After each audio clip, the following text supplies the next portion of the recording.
Welcome, ladies and gentlemen, to The View from Here. I am very excited to bring you an interview with the great A.J. Rice, the not only the best conservative publicist out there, but the best publicist in the world. I'll expect a check later. Anyway, That's AJ right. is very outspoken, and because of that, I want to ask you, AJ, what you thought of the State of the Union speech last night.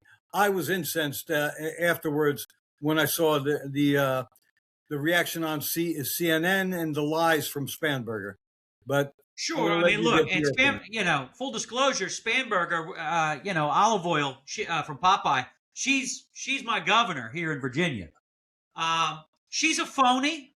She pushes this narrative that she's John McCain in a wool skirt. That she's a moderate. That she worked at the CIA as a paperweight, and that she's not against defunding the police. She's not against this. She stood up to Pelosi and she stood up to AOC and all the rest of it. But and she ran on that. She ran as a moderate. And Virginia, you got to understand, is purple, but it leans blue at this point. The last time a Republican won Virginia in the presidential election was George W. Bush in 2004. So Virginia's pretty much gone at the national level. A lot of that has to do with the deep state living in Northern Virginia. It has to do with the wonderful people that live in Richmond, Virginia, that we would all like to babysit our kids, right? Because Richmond's Detroit's Dingleberry, and it's here in Virginia. And look, most of the rest of the state is red. I mean, we have the biggest naval base in the world in Norfolk, Virginia, down there in Virginia Beach. So she plays a little game, but she gets sworn in. The lady in white, right? The suffragette. She wears all white, La Dame Blanche. And the first thing she does, because the Democrats control the state assembly and the state senate, is she starts, signing one left-wing bill after another. And let me tell you why. She is running already for absolutely president, but most likely, to be the ugly white woman on the ticket with someone else. That's what she's going to be, right? So whether it's Newsom or whoever, it's her versus Gretchen Whitmer up there in Michigan, right? And might I remind your audience, the number one terror group in the United States, the group that's after your children, the group that's after your peace of mind, the group that's after sprinkling salt on your steak. The number one terror group is not MS-13. It's not ISIS. It's not the mullahs in Iran. It's not even Miss Rachel on YouTube, although she's a member of this group. The number one terror group in the United States are liberal white women. That is right, liberal white women. And so whether it's Gretchen Whitmer or Abigail Spanberger, these two, they're wife material. Gentlemen, I don't know whether you guys are available. They're wife material. And we'll see whether Gavin or someone else, who's Andy Bashir and all the rest of it, let's see what they can do and whether they get on the ticket. But that's what Spanberger's doing, guys. Well, I think Spanberger was tattooed at birth as being somebody who's highly corrupt because of her last name. She sounds like mystery meat. So I wouldn't eat a Spanberger if I were you. It's got to be bad for you. So I'm just throwing it out there. It's just my insight. Eating spam is actually probably healthier for you than voting for Abigail Spanberger. So, I'm a Philly guy. I'm a Pennsylvania guy. So, I eat scrapple. I'm not sure what it is. I think some of it's meat. The rest of it, I think, is the souls of liberals. But, I'm not against head cheese or different types of bologna and things like that. I can get down with some Anthony Bourdain mystery meat. But with her, there's no mystery. She is a stone cold Marxist out in the open, basically pretending to be a moderate. I agree with everything you say except your terminology for them. They're not liberal white women because they are not nowhere near classical liberals. They are leftist white women. Okay, that's how I refer to them usually. Most people do refer to them as liberals, but that's tarnishing. Well, look, you and I aren't debating, Rousseau and David Hume here. Yeah. Okay, we're not Montesquieu, right? I totally agree with you. So I only call them that for the audience's sake because, yeah, they're leftists. They are liberal, capital L, not liberal, lowercase l, like Thomas Paine, right? So I'm with you. I'm with you, brother. And look, I call them the pumpkin spice mafia. Okay, that's what they are. They're the pumpkin spice mafia. They've got their $9 coffee. They've got their Peloton. They're riding around Northern Virginia in their Audis, their $70,000 car. They got their Black Lives Matter sign flapping off the freaking front of their house. Okay, these are the whitest people you'll ever meet. And they try to virtue signal to death like our buddy Gavin Newsom was doing in Atlanta this week, right? Yeah. Yeah. He's such a panderer. My God, he's the biggest panderer in the country. But the white women, Mike and I were talking about this last night on a phone call, where I'm going to sound misogynist, or I'm going to sound like give it to me. A male totalitarian. But the worst thing that happens is when white women vote. Wow. They're destroying the country single-handedly. Look at how many white women governors we have, how many mayors we have. Every time the media focuses on one of them and what they're doing, it's always some woman. Sometimes it's the Chinese racist, like in sure. And in most cases, I think that the problem is not when white women vote. I find unmarried white women when men don't vote. Men should vote, and they should not. They should take politics seriously, and they should raise their voices, and they should be the fence between us and chaos. And look, if you look at the numbers, it's mainly the unmarried white women that are the problem. I mean, if you look at some of the data, Trump and I think 3 times in a row he won married white women. So it is the Taylor Swift listening to miserable, alone in their apartment, 300-pound, blue-haired, unmarried white women that are trying to figure out which of the 72 genders they are. That is who our Civil War opponents are. Yes. Yeah, so J.D. Vance was right about that.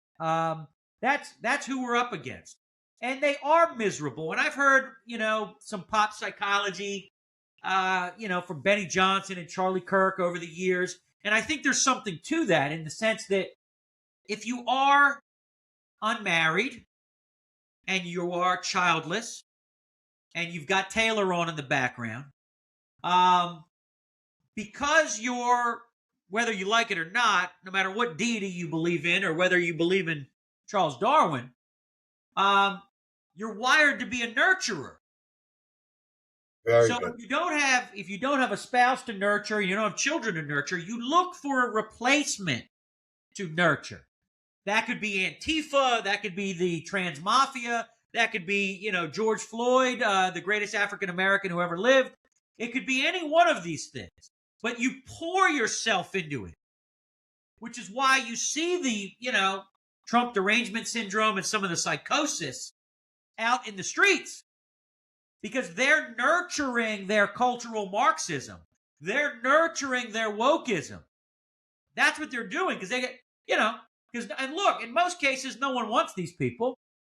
And it's like Limbaugh used to say, one of his inescapable truths was that feminism was invented so that ugly women would have more access to the mainstream. That is me quoting El Rushbo, right? He said it for 30 years on the air. And obviously, the Murphy Brown crowd, the pantsuit mafia, they went crazy every time he said it. Well, the thing is that we had an awesome interview with Gilda, Dr. Gilda Carl, and who wrote Men Don't Go Woke. So the thing is that you have these woke men that are basically hovering around these woke women. in hopes to get something out of them. It's the stick and the carrot.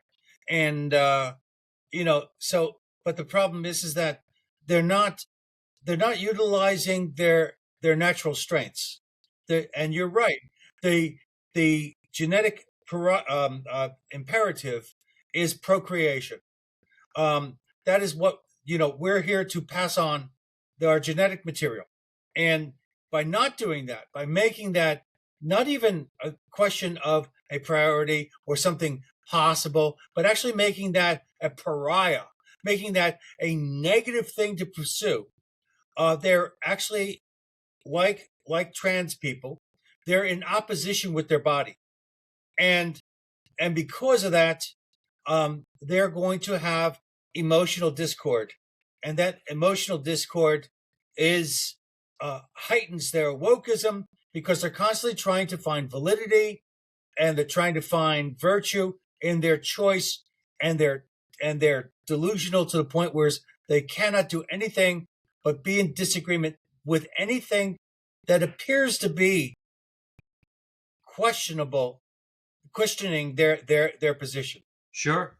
And look, Gavin Newsom's a member of the liberal white women group as well. I mean, he's a liberal white woman. God. Look, these are the faces of their party. You're right. Think about what you have to pour your emotional intelligence and your all of your pain. Whoever harmed you, nobody bought you a pony, or Billy didn't take me to the dance in 6th grade. And you got these people that are out in the streets, and instead of taking care of their own family, instead of trying to become a homeowner, instead of maybe trying to better yourself or take care of your elderly mother or whatever it is, you're in the streets of America defending Tren de Aragua, MS-13, this pedophile, that pedophile getting pulled out, one illegal alien after gangbangers and all the rest of it, getting shot in the streets by ICE, getting run over in the streets by ICE, because that has become your passion. Now, obviously, the deity and Charles Darwin's cruel joke is maybe we don't want these people to pass their genetic material on anyway.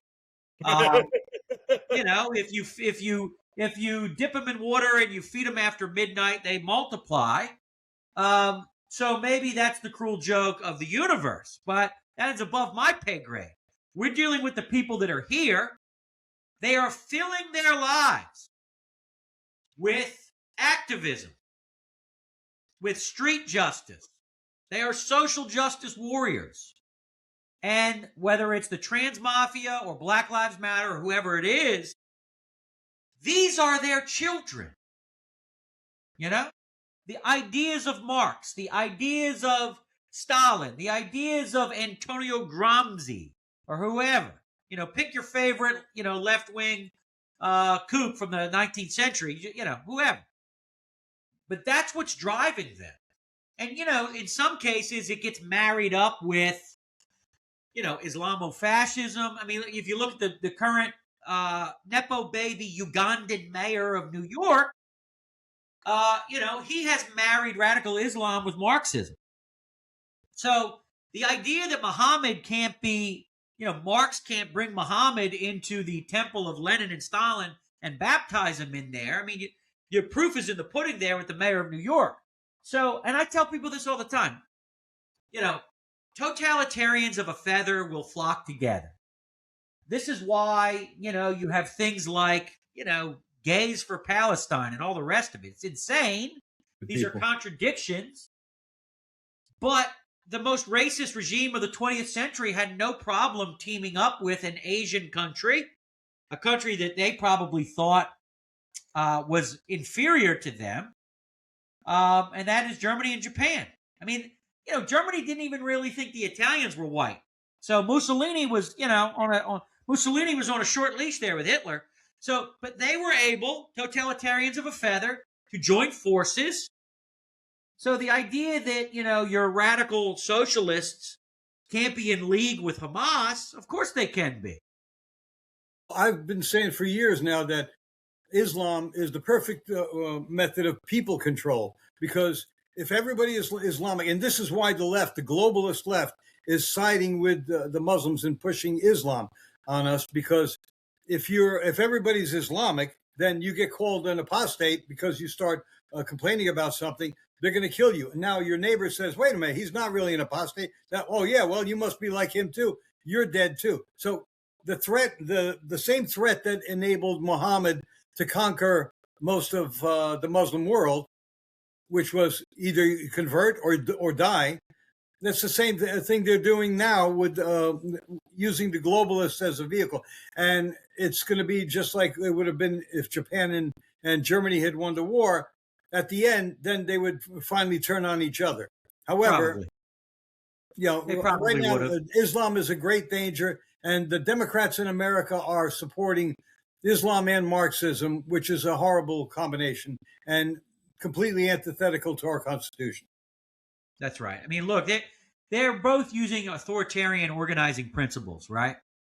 So they can eat each other later. I mean, this is the way a lot of revolutions go. Mm-hmm. Robespierre leads the charge on the Bastille, and they chop off Louis's head and Marie Antoinette's head, and a bunch of other people get chopped. A couple years later, they're chopping Robespierre's head. So the guillotine. It's a matter of, am I late? Am I early? When is it going to come for me? Because if that same sort of mentality, whether it's the Jacobins in the French Revolution or the Romanovs in the Soviet takeover of Russia, these are people that want to be in a perpetual state of revolution. They never want to really govern. And there's always going to be someone that doesn't pass the purity test of whatever organizing authoritarian principle you have. Stalin sent assassins to Mexico to kill Trotsky, right?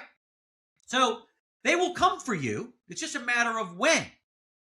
So these idiot kids on Columbia's campus with the, Trans for Palestine and all the rest of it, I mean, eventually you'll get stoned in the pit, you'll get dropped off a building or whatever it is that day, right?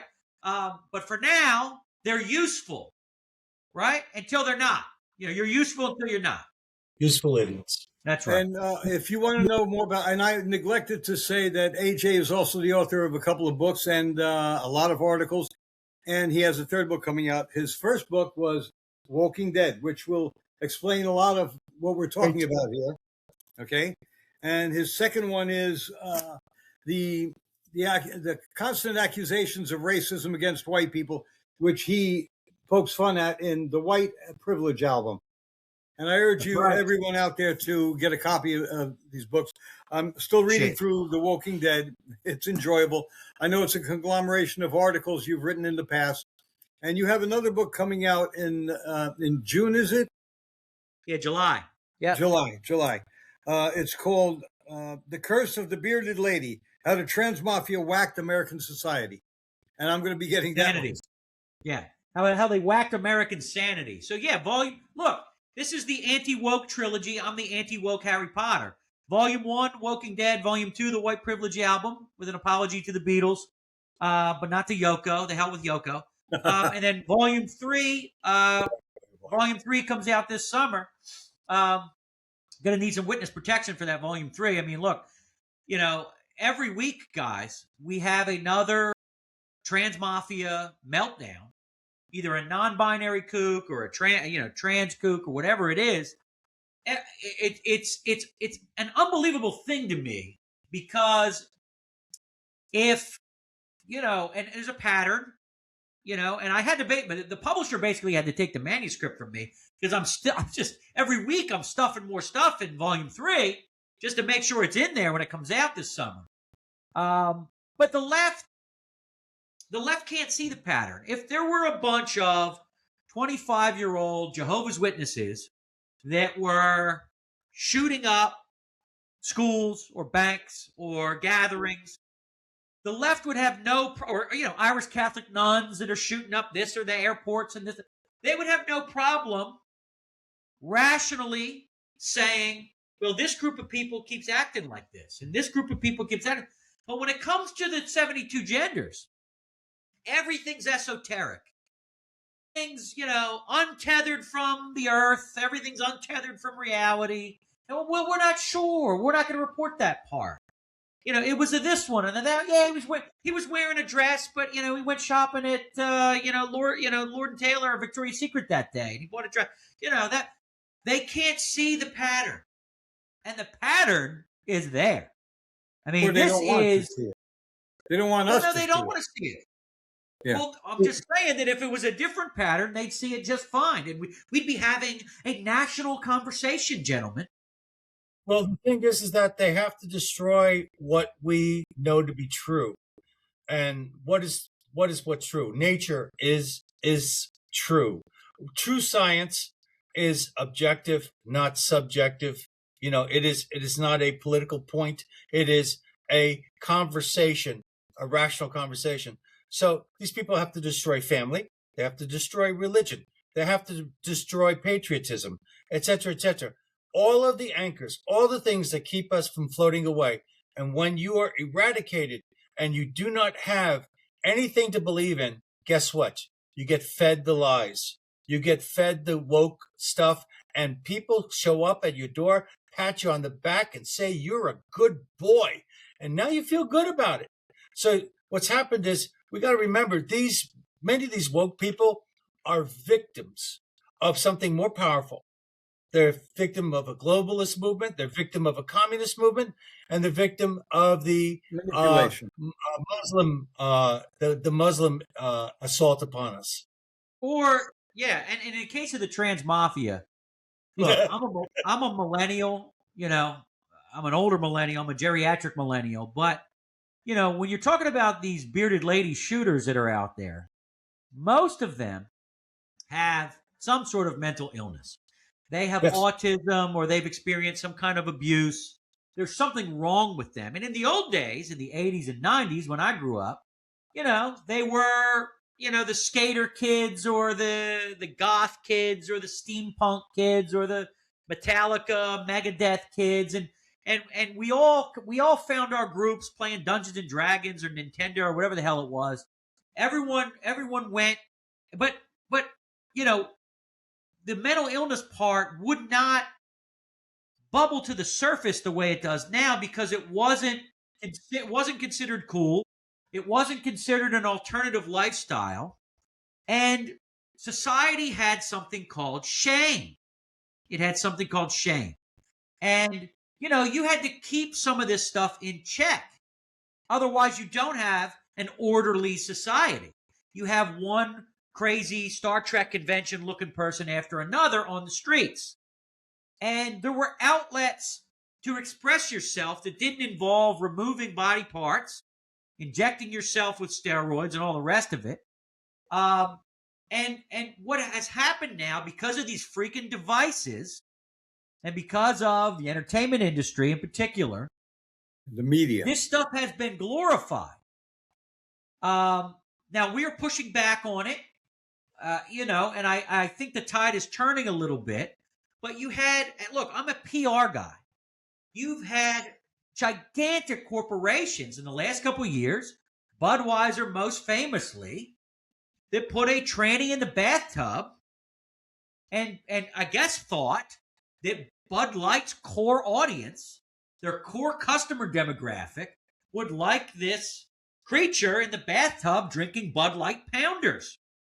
Okay, that was going to expand the brand. Obviously, this was a huge failure. Jaguar put out an ad, last year. It was a car ad. There was no car in the ad. There was a drag brunch taking place, I guess, on Mars.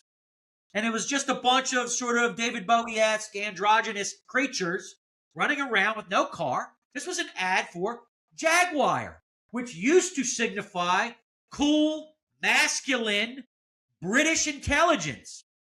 No longer. So, but look, markets speak. And there are economic markets and there are cultural markets. And some of the stuff's just not going to fly when you try it. So the American people are one big gigantic focus group. And they're not going to buy your car. And they're not going to buy your beer. Right? So, I mean, look, Kid Rock in one video tanked Anheuser-Busch's stock by basically walking out on his property with a bunch of freaking cases of Bud Light and lit him up with his AR-15, right? So look, the American people will speak, and you will lose your job if you're the head of sales and marketing at Jaguar or Bud Light or whatever. And look, I'm a PR guy, so yes, I write satire. My books are humor. But my day job is to analyze, how do we get here? And in most cases, guys, especially when you're dealing with some of these pop singers and other people that do crazy stuff or dress nuts or whatever, they are being handled by people like me. I mean, not like me. They got different, ethics and morality. But I can sniff a publicist from miles away. These are, in most cases, vulnerable, creative type people. And they get manipulated by their agents, by their managers, and by their publicists. So, when you send Billie Eilish out on stage at the Grammys, and she's talking about, the theater was once on the ancestral homeland of, the Vulcans and the Klingons and the this and that, right? The Navajo and the Apache, whatever the hell it is, she's going to get dunked on immediately, right? But that is not her idea. There are very few sort of pure, radical, left-wing Hollywood people that do their homework. I can probably name them. Some of them actually are RFK Jr. people that ended up with Trump, like Woody Harrelson, for example. They do exist. But for the most part, whether it's in academia or the public sector unions that, manipulate our children in grade school, publicists manipulate a lot of these pop stars. And every once in a while, you get so big that you can't be controlled anymore and you break free, like Nicki Minaj apparently has done. Right? Like, people like Stallone. I mean, nobody's controlling Stallone. Right? Nobody's controlling Mark Wahlberg or Chris Pratt. And some of these guys are a little bit younger, So guys like Mel Gibson, you're not going to control Mel Gibson or Schwarzenegger. And Even look, Adam you don't have to agree with all these people on everything.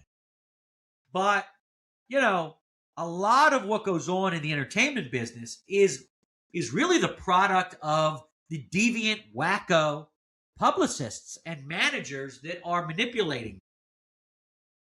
I think one of the most interesting, I want to get back to the State of the Union address before we log off or anything, because there is something that happened last night I was completely unprepared for.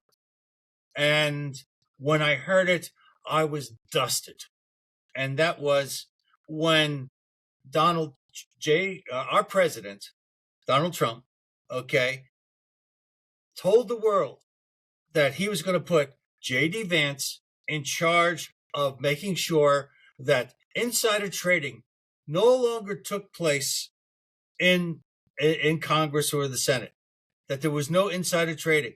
And when he did that, I said, he's putting J.D. Vance to work, which is something a lot of people don't do with their vice president. But most importantly, he put a bulldog in charge. J.D. Vance, I have tremendous respect for. And if you've ever seen Hillbilly Elegy, he exposed himself on a level that very few people can survive. He was fantastic. But I'd like to know, did you see that coming? Or no, I mean, to be fair to to be fair to the former vice president, the second most unlikable woman in America after Hillary, Kamala Harris, Joe Biden did put her in charge of border security. So she had a job. It didn't really work out the way everyone well, maybe it did work out the way she wanted. Meaning it was just an open sieve spilling into the country. No, J.D. Vance is the hillbilly ninja. He is very astute. He's, even though he's a Buckeye and I'm a Penn State guy, but, he's a smart guy. He's going to be given projects like this. Trump likes competition. Trump likes people to duke it out. So both J.D. Vance and Marco Rubio both got singled out last night.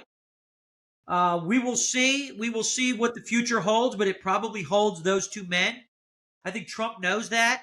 I think the success of Vance and Rubio, if they come after him, will directly weigh in on his legacy. Ronald Reagan was able to get George H.W. Bush elected once, and it was kind of considered Reagan's third term, regardless of whether, Bush blew it with the taxes issue and the Saddam stuff. But that is coattails. And, it's a different generation. Vance is a millennial. Rubio is Gen X, although he's young Gen X. And look, these guys have energy, and they come from the Trumpism tree. They're not these aren't mealy-mouthed, linguini-spine guys like Mitt Romney. Right? These are guys that will take it to you in an interview. They will reject the premise in an interview. They will correct you. They're not going to let some goofy journalism major posing as a news anchor off the hook. And you see that. So I think it's good. And I think competition is good. And look, the Republican Party, is not monolithic. Trump was able to put together a coalition that might not want to have dinner together. And that's how big winning movements elect presidents. So these two, if they're going to run, the onus is on them to show America that they can put together a similar coalition or possibly grow it beyond what Trump did. Okay. Yeah. You said something about Penn State. How do you feel about what Penn State is doing these days? I have a friend who I graduated high school from. Firing James Franklin? I love it. Is that what you're talking about? No, I'm talking about their wokeness now.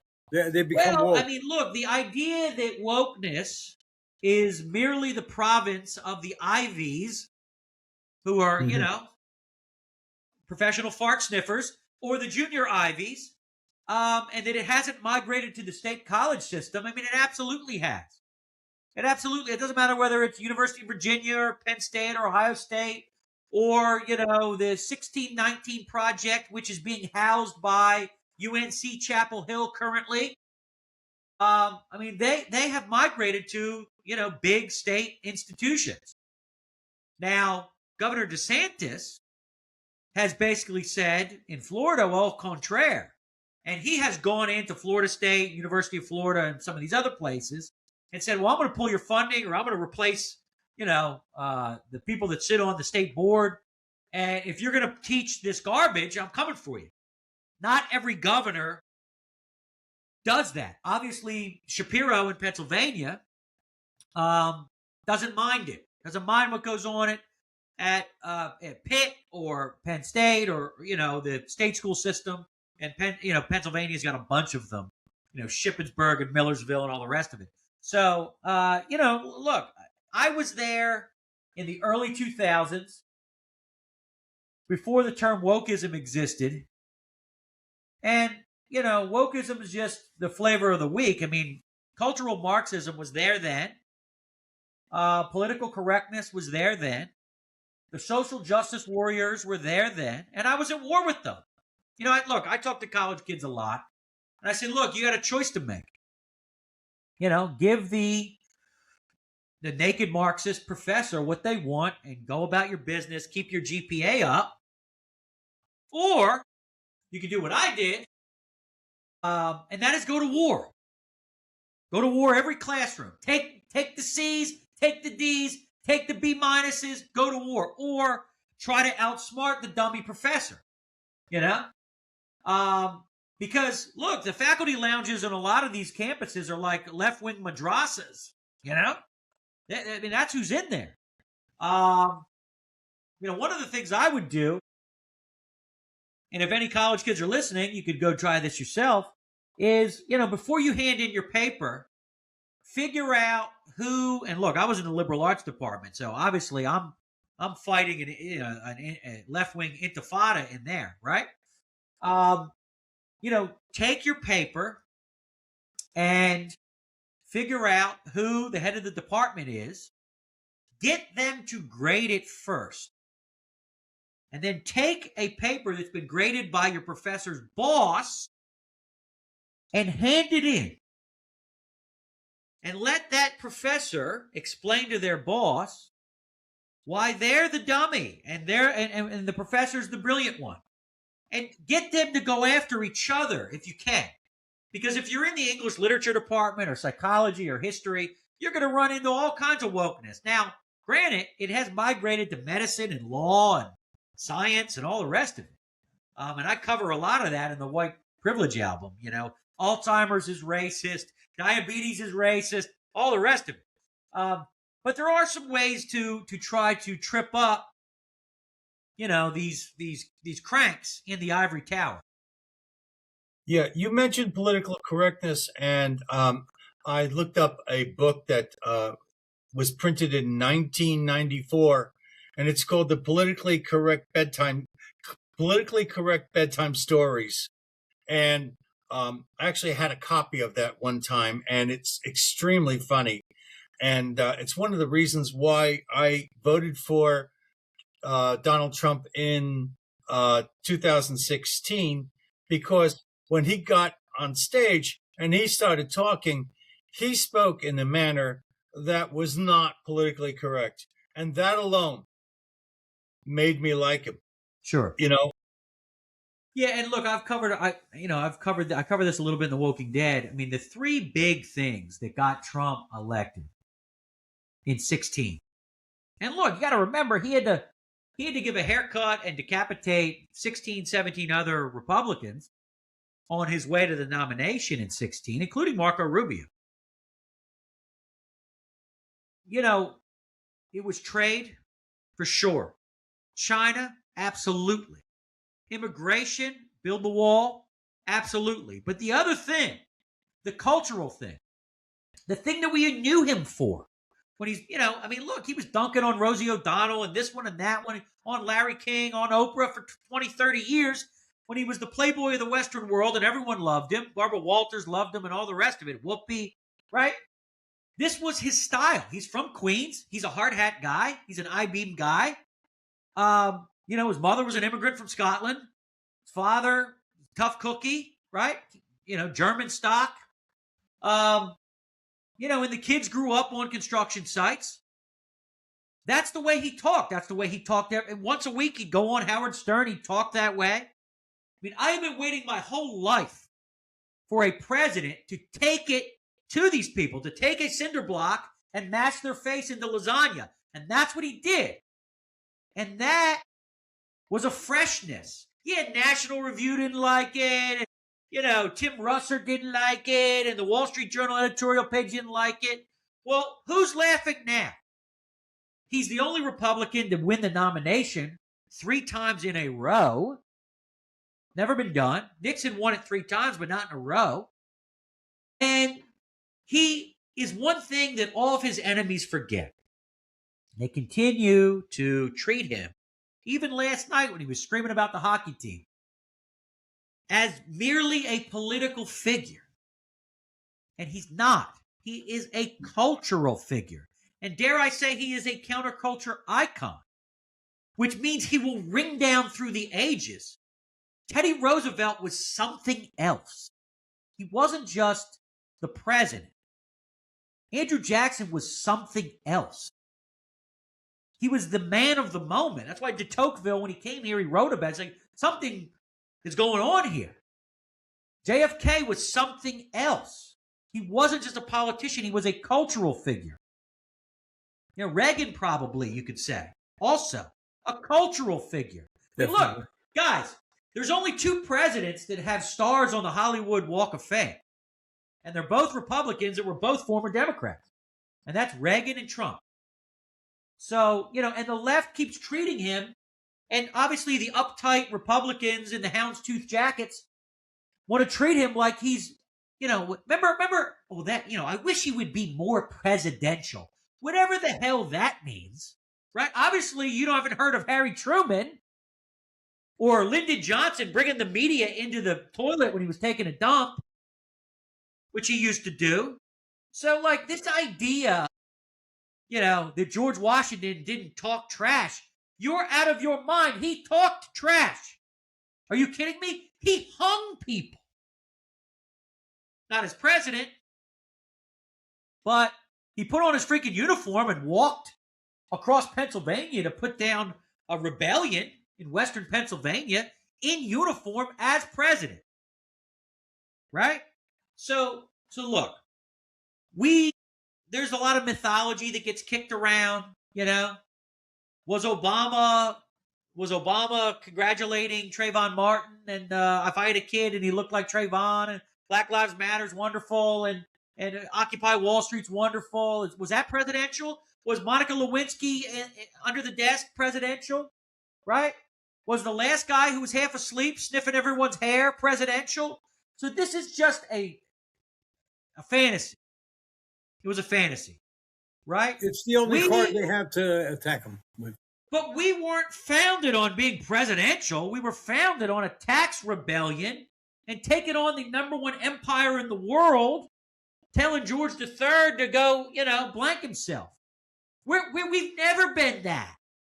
Some of us were more diplomatic than others, John Adams and others, But we didn't get here. We're not number one by being polite. Okay? You think the American hockey team just beat Canada by being polite? Well, here's the thing. Polite? Here's the thing, AJ. Okay, there's two sides of me when I look at Trump. Okay? There's the aggressive, boisterous, outspoken Trump. And sometimes he's cringeworthy. But the fact of the matter is, I give him a pass because he's earned it. He's actually, sometimes he says things, they're so expansive, but he is a big man. He's done big things. He's done stuff that was impossible according to the rest of the world. He did it. And here's the thing. For somebody supposedly a tyrant, he's created more peace in the world than you can imagine. That's right. For somebody who's racist, he's helped more black colleges than anybody else. That's right. He's just, and the thing is, he loves blue collar workers. He loves them. He doesn't want to be left outside. So the thing is, he is, in some ways, because he's so gruff, he is the man of the people. I mean, right. He's a fellow citizen. Roy and I, we often talk crap to each other, like worse than Trump ever says it out loud. And the thing is that that's the way we blow off some steam. The thing is that, gentlemen, I'm from Philadelphia. I've got nuns that flip me the bird. Okay, I'm an Eagles fan. We're America's last line of defense. And look, people that make history don't ask permission, right? They don't ask permission. These are big, gigantic personalities. And I tell everyone that doesn't like this day and doesn't like this policy and, World War III and, did we ask permission to grab Maduro in his bathrobe and all the rest of it? Just enjoy what you're witnessing because you're never going to see this again. You're never going to see it. You'll see something else. There was these delusional Republicans that thought, when Reagan's gone, there's going to be waves of Reagans. And instead, you didn't get waves of Reagans. You got waves of Doles and waves of McCains and waves of Bushes and waves of Romneys and waves of Cheneys. But Trump has reset the board. Look, I describe Trump sometimes as big, white blood cells flying towards an infection. And between globalism and wokeism, we had an infection. And America has an uncanny ability to reach into the bag of tricks and pull out the man of the moment, the person you need for that moment. I don't care whether it's Ulysses S. Grant. I don't care whether it's FDR.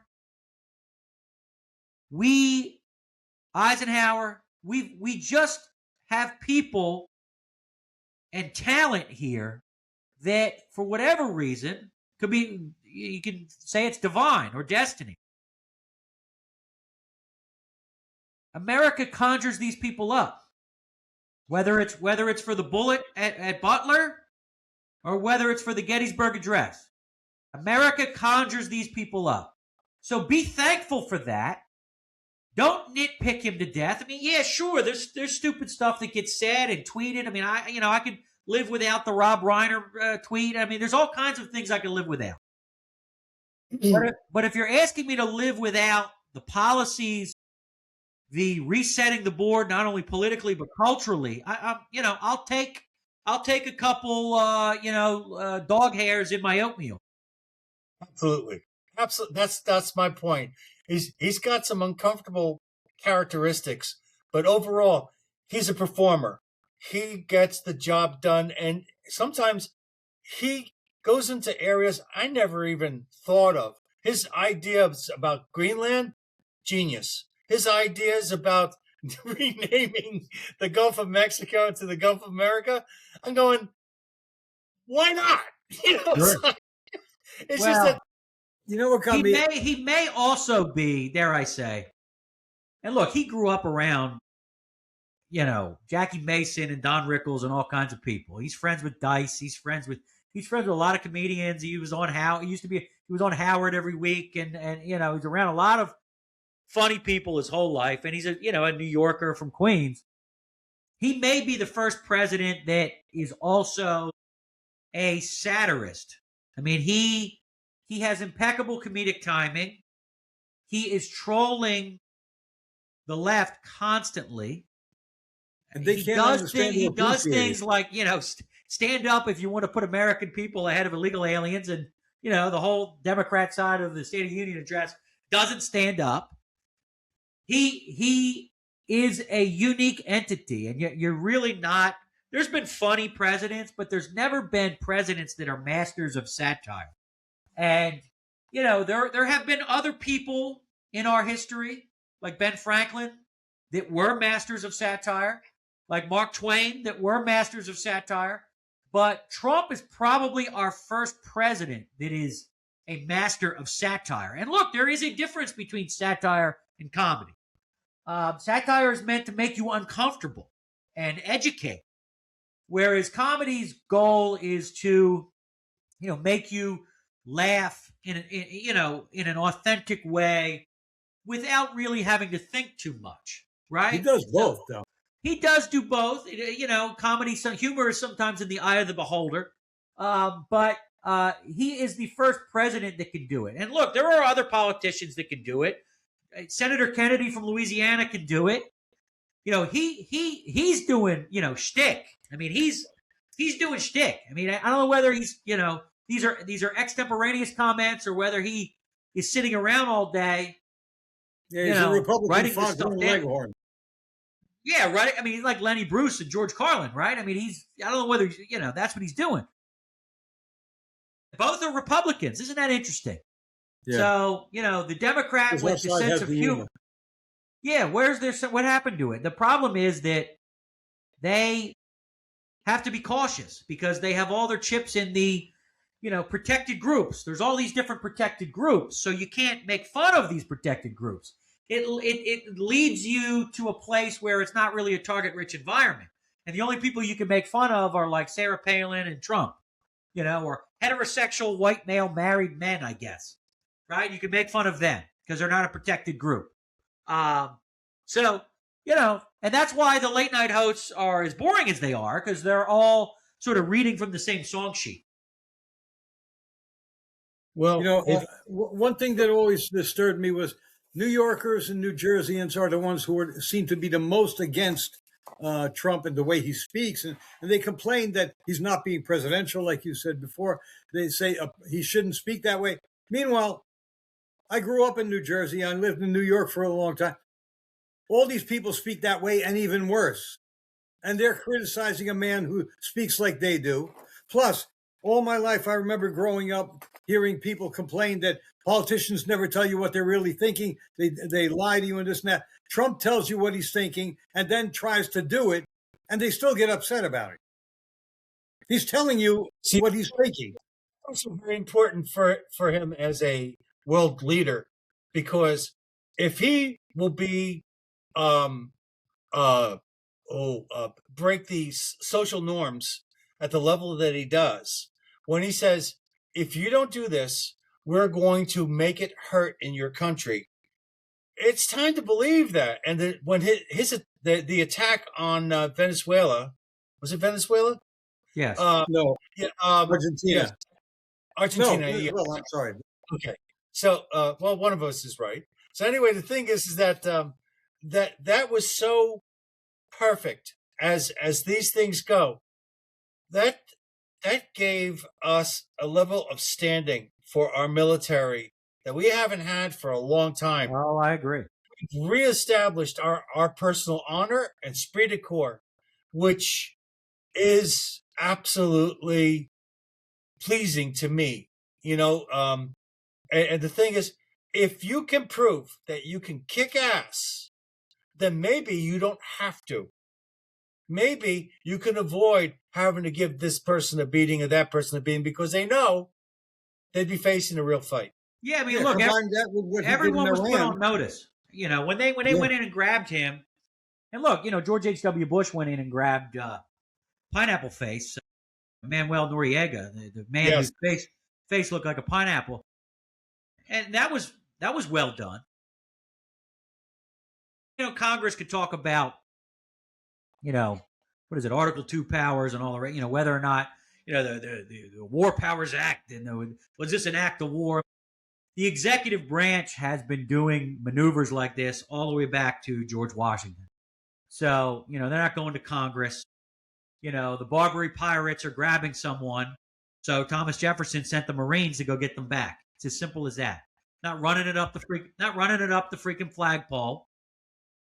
And because there's not 435 commanders in chief. There's one. And it was flawlessly executed, just like the bombing of Iran's nuclear reactors. And midnight attack, yeah. Sure. So they don't know. And look, and that puts all, everyone else on notice. But look, characters like Trump, very few politicians will spoke as frankly as he does. The 20th century had people like Churchill that would just talk straight up trash to you. Whether you were a member of the House of Lords or whether you were a journalist, Churchill would talk trash to your face if you were annoying him. He also gave lots of access. I don't know whether you've seen the numbers. I mean, Trump has given the media more access in the first year of his second term than all 12 years of 8 of Obama and 4 of Biden than they did. So the idea that there's not transparency, here's every one of these dummy journalists gets an attempt, gets the opportunity to ask a dummy question.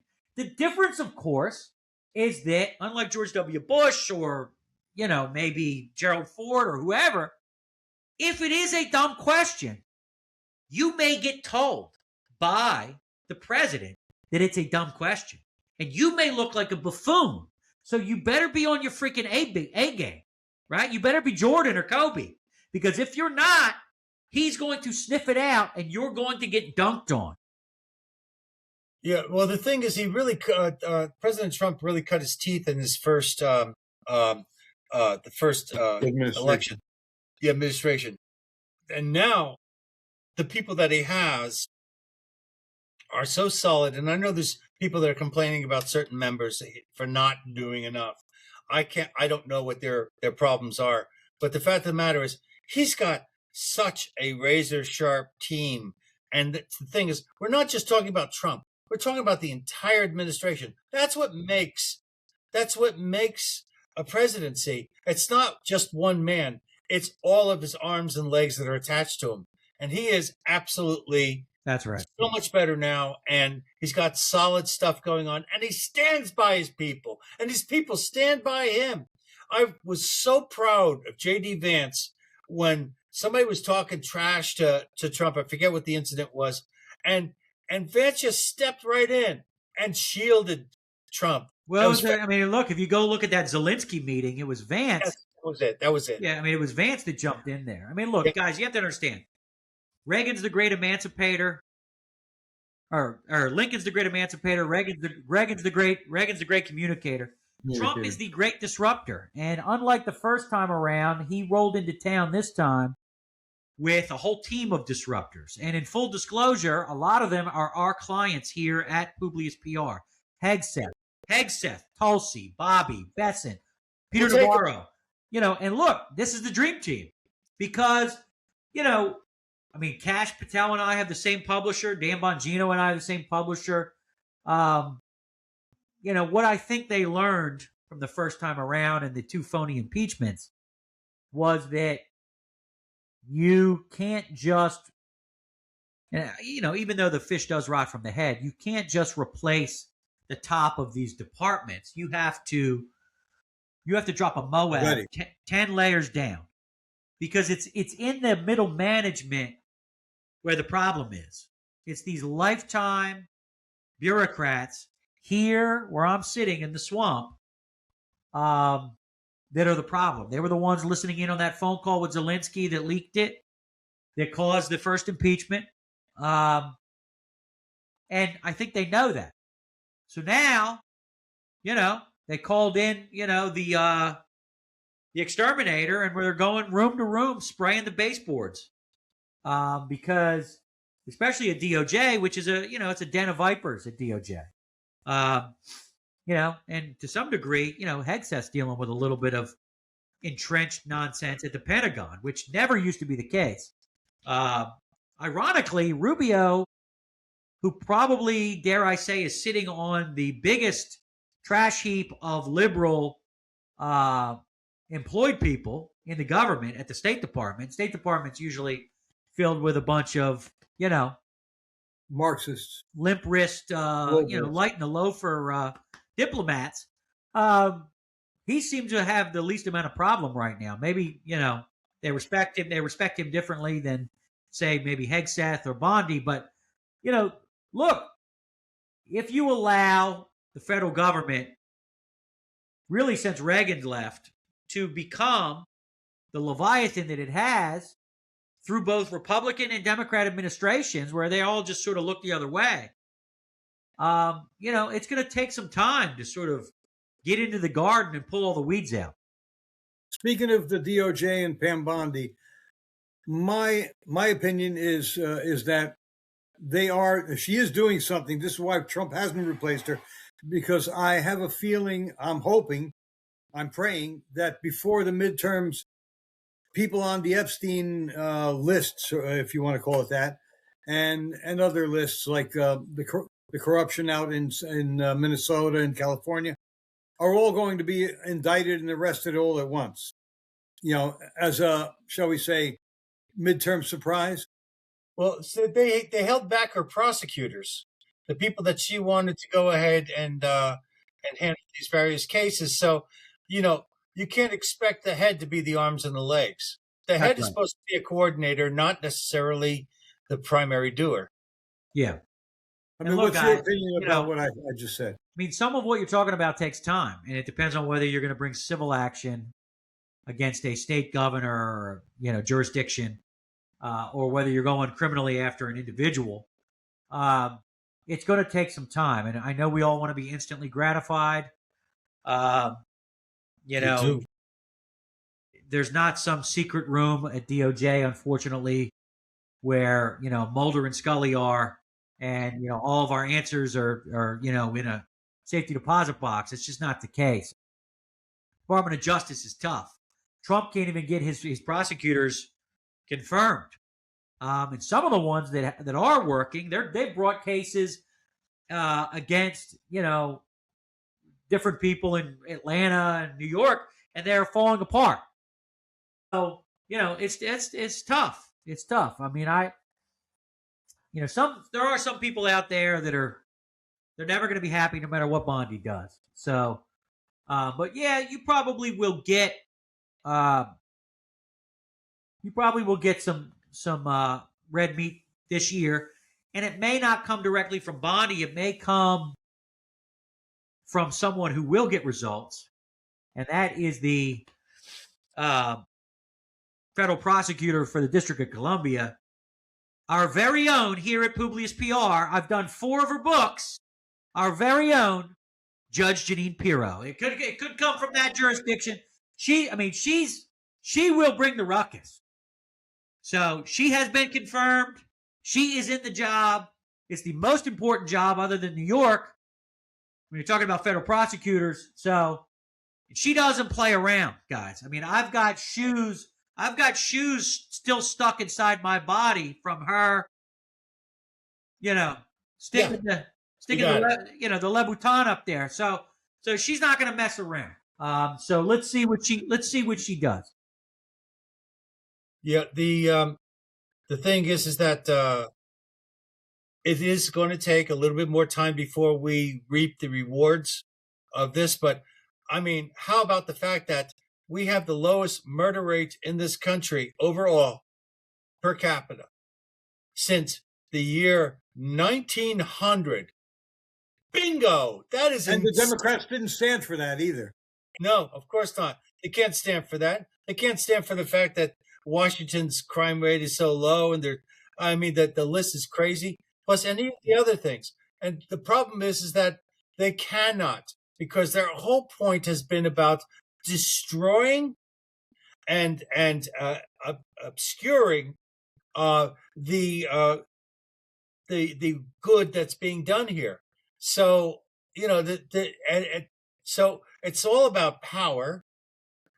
It's all about these 3 things. Number 1, they are resentful.